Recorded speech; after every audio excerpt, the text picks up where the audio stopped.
Hey there. It's been a while, hasn't it? Now, before we get down to business, I am one Pokemon away from completing this mission of catching 600 Pokemon. And I specifically waited. I didn't catch any Pokemon, specifically so that I can do it on camera. And obviously the Pokemon I'm choosing to catch is my favorite starter, which evolves into my personal favorite Pokemon of all time, Charmander, which evolves into Charizard, obviously. And there we go. 600 Pokemon caught. Yay! Now then, okay, so let's start off with this, the weekly reward, which, okay, I think this is my first one in February. Oh, yeah, nope, it's my second one, because I definitely remember getting an Esper for the weekly reward last time. So yeah, I guess. Now, a couple more reward Pokemon coming my way, like this one. And yes, I did finish the weekly reward yesterday, but chose to wait a day so that I can do it on camera, the second step. Clever, ain't it? By the way, I don't know if it's still here, but hold on. Nope. Apparently it isn't. Unless it's the other gym, the one that has a raid in it right now, but I'm pretty sure that Shiny Litleo can now be found in the game, which makes sense if they're trying to tie this all with the Year of the Tiger thing. Which, still, again, I said this last time, Litleo and Pyroar, more importantly, they are not tigers, they are lions.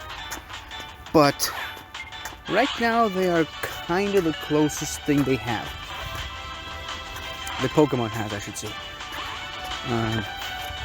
One could argue Leopard, but then again, it's a leopard, not really a tiger, so doesn't make sense either. But once Gen 7 kicks in, they will have the proper tiger Pokemon with Incineroar. What is with this stupid Piplup? But I guess it doesn't enjoy me talking about fire type Pokemon and a fire type starter, as a matter of fact. But there you go, just have to call it stupid, and then it gets captured. I suppose. I cannot see a thing. Just pressing the screen. So I'm just gonna go over here where there's shade so that I can continue. So eventually, and yes, like I said, Shiny Litleo can be found in this game now. It's slightly brighter in color, more golden, because, you know, there are kind of dark colored lions with blackish manes. Well, actually, lions can come in a variety of different colors, but there are darker furred lions and golden colored lions, like Simba and Mufasa, and then there's like darker lions like Scar and Kovu. So yeah, that's kind of that was where the idea came from. And also Shiny Pyroar and I believe Litleo also have the shiny forms. They have red eyes, which is kind of a reference to albinism, because albino lions have red eyes, and most other albino animals, if I remember correctly, like rabbits, I believe, have Albino rabbits have red eyes. Albino crocodiles have red eyes. I think. I don't know. Maybe I'm just spouting random facts that may or may not even be correct or not. So let me just steer the conversation away from that, from albinism. And for some reason I thought I had a mission over here. But let's move on to here. I finally got someone to trade with me, and that is the main reason why there's been such a huge gap between last episode and this episode. Couldn't get anyone to trade with me until now, but finally did it. Ooh, a corefish. I like a corefish. I think it's a Pokemon that I don't really see in Pokemon Go lately a lot. So that's neat. Wonder why it doesn't appear in... It didn't appear in all throughout this event, which is interesting. Darumaka. Okay, I guess they're sticking with the theme of red-colored Pokemon. But still, why not just restrict it to fire types? If you made a big deal about fire types being essential to this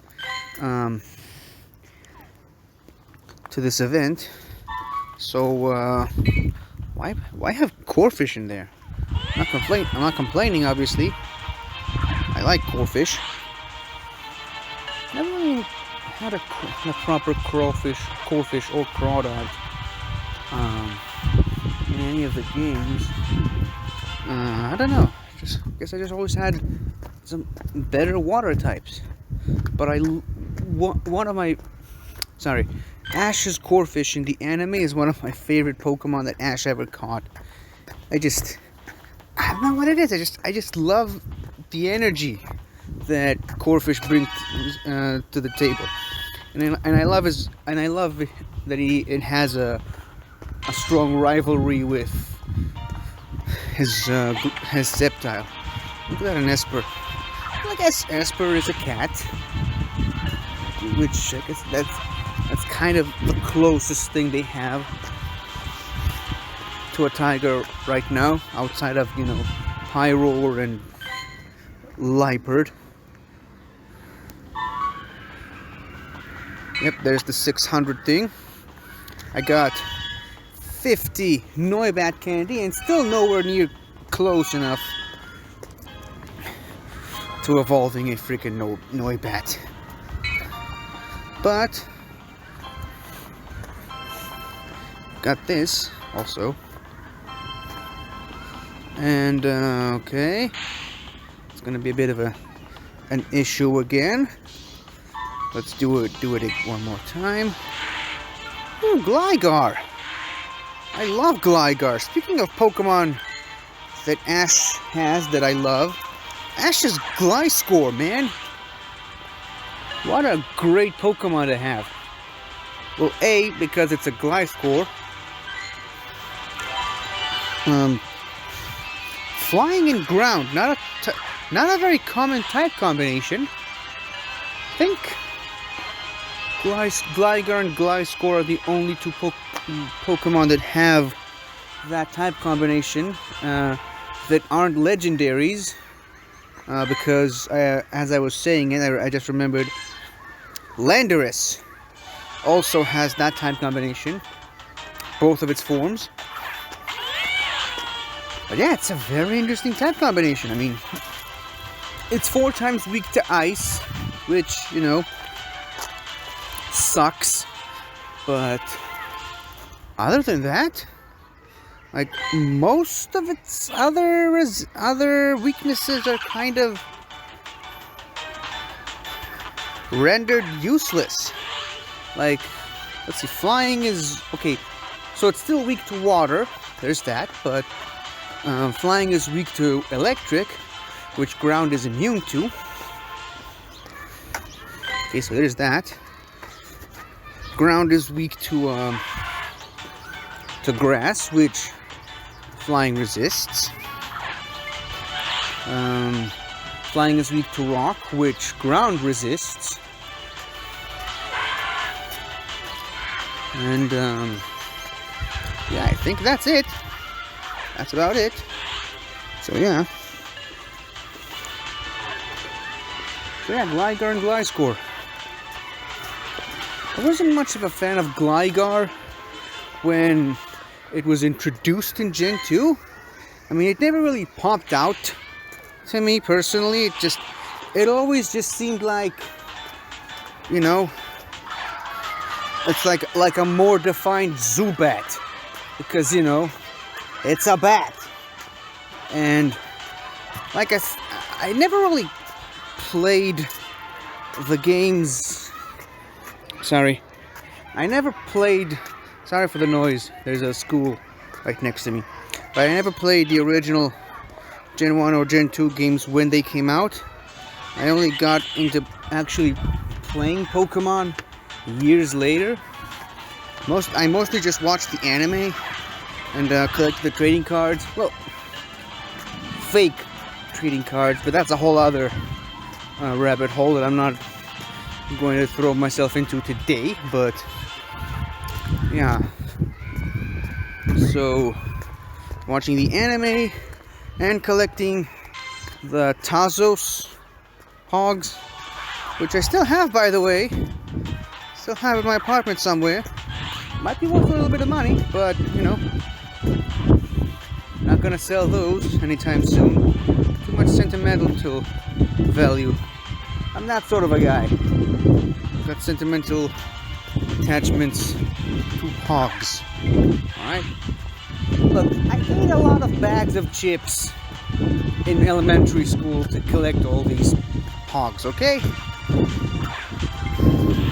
I spent most of my childhood as a very, very, well, still am, I guess. I spent most of my life being really, really fat because of those Pogs. So, for those reasons and others, I guess, I'm not gonna be so quick to just give them away for money. You know, like, money comes and goes. The memories of collecting those Pogs and the excitement of finding the rare ones and the ignorance of how the type combinations, which are kind of written by mistake on the backs of those Tazos Pogs. So yeah, my ignorance of type combinations as a child, or rather the memories of that, it's not something that's going away anytime soon. So, I mean, and it's hard to replace. Because like I said, money comes and goes. You earn some, you spend some. I think it was Charlie Bucket's grandfather in the Willy Wonka and the Chocolate Factory that says, you know, something similar to that. It says that one day you have money and the other day you don't have money. I don't know. I don't remember. Something like that. So yeah, that's my philosophy regarding stuff like that. I can make money in any other way, but like I said, the memories of collecting those Pogs and eating all those bags of chips and getting really fat in the process, and not really having that many friends because of that in elementary school and onwards. Yeah, I mean, it's a part of my life. Okay, that's priceless if you ask me. There's no replacing that for any amount of money in the world. But to tie it back to Gligar, I don't think I ever had a Gligar Pog. Actually, you know what? As soon as I'm done with this episode, maybe I should consider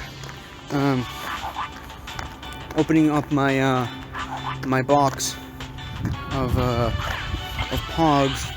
Get them in a little cookie box, one of those metal cookie boxes.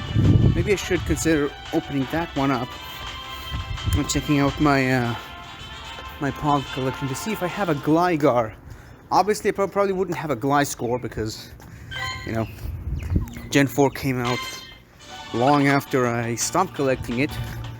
Not because I lost interest, but mostly because I think they stopped making it after Gen 3 or something like that.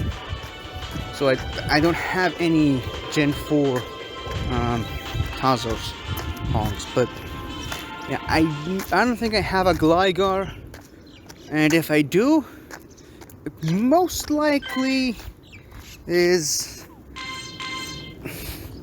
because you can't really fit both of a Pokemon's types onto the background of a Tazos Pog for some reason.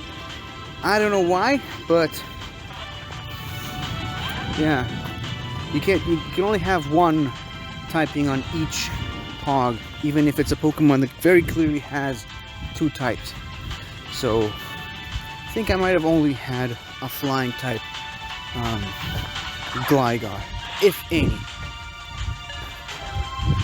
So I never knew it was a ground type.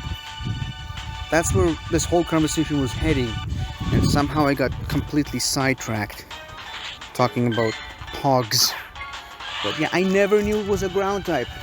That's why I said it always seemed like, you know, a more defined Zubat. I always thought it was a poison type. Poison flying. By the way, speaking of which, Zubat, Golbat, and Crobat, still to this day the only poison flying type Pokemon. I guess, you know, because Zubat has such a reputation of being an annoying cave Pokemon, that I guess maybe Game Freak was hesitant to create another one, but I mean, it's been 8 generations since. I think you can make another poison flying type Pokemon if you wanted. Alright? I mean, they were pretty quick to go ahead and make another poison and water type Pokemon and Quillfish. No matter how many times people keep forgetting about that Pokemon. But yes, it exists. So yeah, I think we're due for another poison flying type Pokemon. I mean, all things considered, it's not a bad type combination. Not as good as ground flying, obviously, but it ain't half bad. Especially when you consider all the cover moves that this Pokemon can learn. But yeah, I never really liked Gligar as a child. Going back to this conversation again. Never paid it much attention because I didn't know it was a ground type until starting to watch the new Pokemon, and rather until I went back to rewatching the anime from scratch and actually playing the game and finding Gligars in Blackthorn City in Johto, and actually realizing for the very first time that it is a ground flying type, not a flying poison type. That was a bit of a shock for me, but actually, you know what? I think I did have a Gliscor once in Heart Gold, Soul Silver. Sorry, just Heart Gold. I only play one version for the most part. But yeah, I trained a Gligar into a Gliscor when I played Platinum. I just never really used it afterwards. Like, I have fond memories of training one in the cave on Iron Island, because I believe that's where you get the is it the Razor Claw or the Razor Fang? I can't remember, but the item that evolves Gligar into Gliscor. I evolved one and I just never used it after I evolved it. So when I never went to Hard Gold, which technically speaking I still haven't finished, so I should probably get back to doing that sometime soon. But yeah, I started using a Gliscor after I beat the Elite Four and the champion. Went back to Kanto, And like I said, I'm still using it, technically speaking. There. So, yeah. There's a little bit of an interesting factoids about me. Really wasn't planning this episode to be this long. I just started recording an episode specifically for those missions. Which, by the way, I should probably check on something.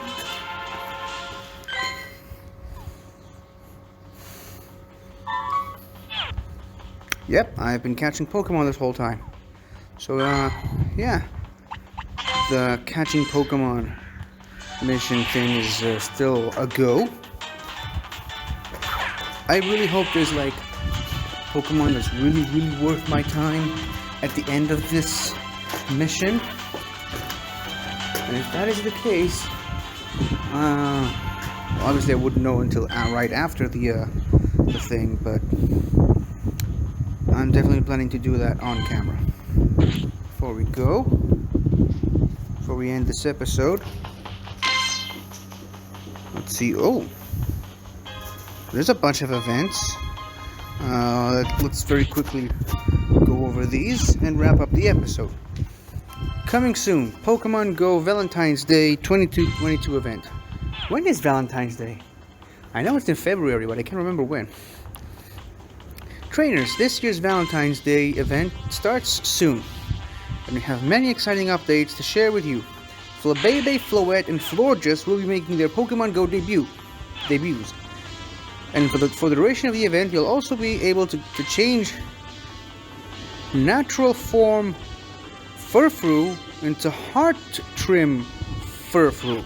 Okay, so only during this event, not after it. Don't miss out on the new Valentine's Day themed avatar items, and look out for event themed stickers at Pokestops and from gifts. February 10th. That's tomorrow. So yeah, maybe I'll do an episode tomorrow about Valentine's Day. It looks like I finished that mission just in time. Oh yeah, that's the heart trim shape. Think about Flabébé and subsequently Floette and Florges. Hold on. There's too much wind interference on this side. But the thing about those Pokemon is that they have different flowers, which does not mean that they're shiny. They just have different flowers. They have like 4 flowers: blue, pink, yellow, and orange, I think. And obviously the flower of the Flabébé you catch continues on to be the flower of the Floette and the Florges as they evolve. But nope, their shinies just have blue eyes and maybe a different coloration on the Pokemon itself, not the flowers. But yeah, the flowers are basically it's the only part of the Pokemon that changes colors, aside from the shinies. Now, the Love Cup. Trainers, the Love Cup is now live. Eligible Pokemon must be at or below 1500 CP, and only red or pink Pokemon will be allowed. Okay. Fine, I guess. But yeah, that's it, I guess. Like I said, I wasn't really planning on a 20-minute episode. It just happened that way. So maybe I'm just going to make that the theme of the episode. Me talking about Pogs in my Pog collection. Anyways, thank you for watching, and I'm not really sure exactly what the day is, but since I'm going to do an episode about it tomorrow, apparently, happy Valentine's Day, I guess. Goodbye for now. Hi there! Thank you for watching the video. And if you enjoyed it, don't forget to like, comment, subscribe, and tell your friends. I'll see you next time.